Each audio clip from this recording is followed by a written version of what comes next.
All right, you asked, I listened. A lot of people were saying, hey Steve, but what about D-76? D-76 classic combination with Tri-X.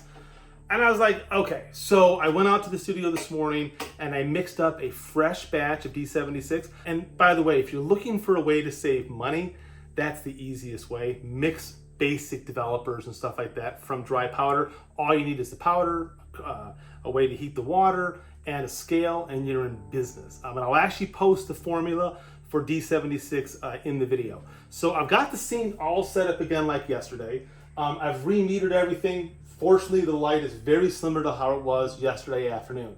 I've got the light to all set, and what I'm gonna do is I'm gonna shoot the image at 200, 400, 800. And we're gonna process, I'm gonna cut the roll in half, two different ways. We're gonna do D-76 1:1, which is a standard way of using D-76. You get nice compensation, you get a little bit better sharpening, and you get a little better cost because you're only using it 1:1 as opposed to stock. D-76 stock does not produce the sharpest grain, and it's more expensive. And then we're also gonna do 1:3.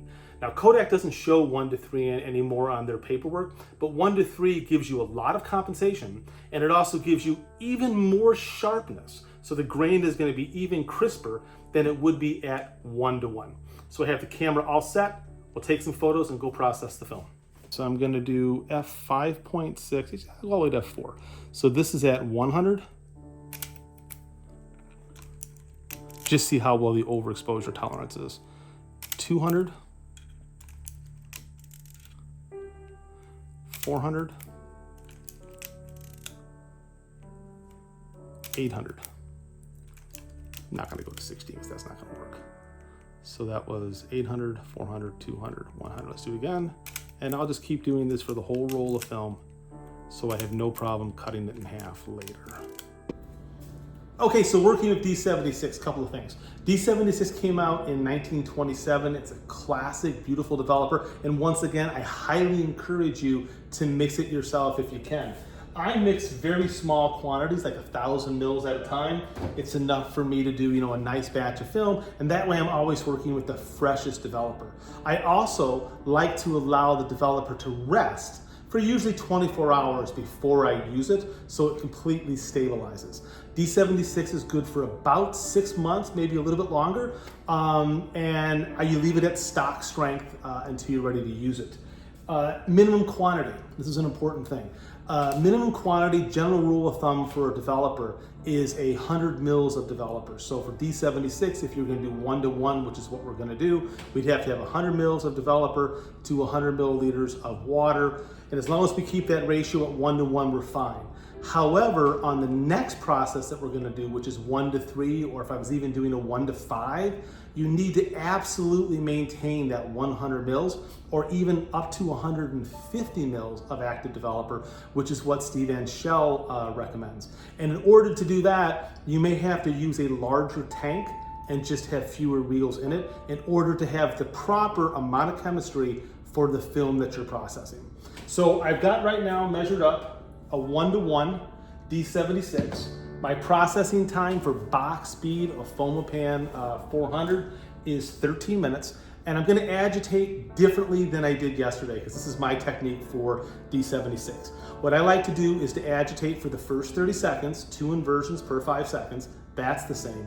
But then instead of waiting 50 seconds like I did yesterday and doing 10 seconds, I like to agitate every 30 seconds. So every 30 seconds, I do 5 seconds of agitation, and it's 2 inversions during that time. So it's just a little more often. That's keeping the activity of the developer higher by having that additional agitation. So let's get started. All right, so the first batch is done at 1:1. Now we're gonna do 1:3. Again, 1:3 is going to remove a lot of the solvent quality of D-76, and the grain is gonna get really sharp, and it's gonna have increased compensation even compared to the 1:1. However, there's no free lunch. The processing time is 23 minutes at 68 degrees Fahrenheit or 20 degrees Celsius. That's a long time. Normally I would use my Jobo for this, but I've already set up for the steel tank, so I'm gonna do it that way. Once again, same agitation routine. First 30 seconds, 2 inversions every 5 seconds, followed by 2 inversions every 30 seconds for the remainder of the time, and then it's just the stock fix perma like before. Let's get started and see how it looks. All right, so here we are looking at Fomapan 400 at box speed in D76 1:1. And it's really beautiful. D76 did a great job. The compensation is beautiful and the highlight values, shadows are exactly what you would think. And yes, it does have that classic salt and pepper grain. Let's zoom into it now, take a look. Very expressive, very beautiful, very classic feeling. Maybe not as intense, obviously, as the Rodinal, but at 1:1, the compensation, the overall gray tonality is absolutely beautiful.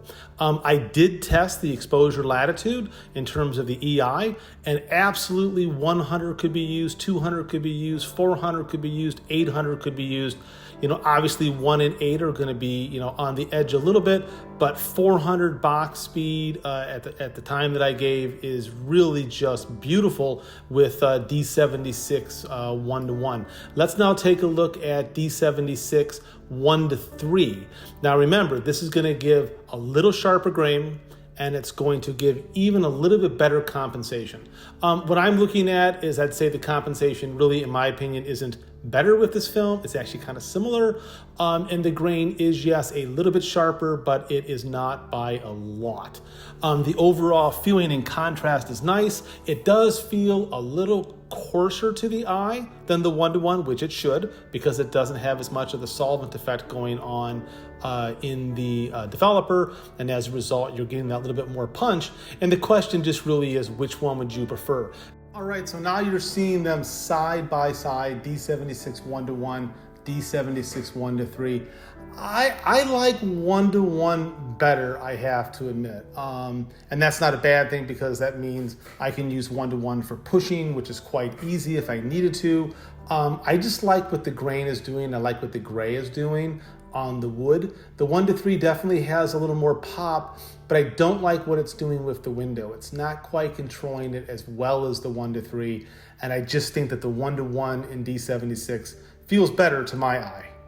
Right, so to recap, now you're looking at diaphine. Once again, 3+3, really wonderful. EI 200, absolutely no problem. 320, 400. Definitely won't go much beyond that, but it is the smoothest grain of all of the developer combinations that I tested. Does it look like classic Tri-X? Maybe, but not as much as some of the other ones do, but very beautiful. Here is DDX, once again, 1:4. If you remember, we got tons of speed out of it. It's got a really nice salt and pepper, and it's incredibly sharp, but it does have more contrast, so it could be difficult in high contrast situations. Here we are now on Rodinal, once again, 1:50. Absolutely beautiful, classic Rodinal grain, incredibly sharp. And you easily got a box speed of 400, no problem whatsoever. This to me looks an awful lot like classic Tri-X, or at least getting in the ballpark. Next, we've got FRUD, the Fidgetal Revolution Universal Developer. Doesn't quite roll off the tongue. Absolutely beautiful, kind of a balance between Rodinal and some of the other ones.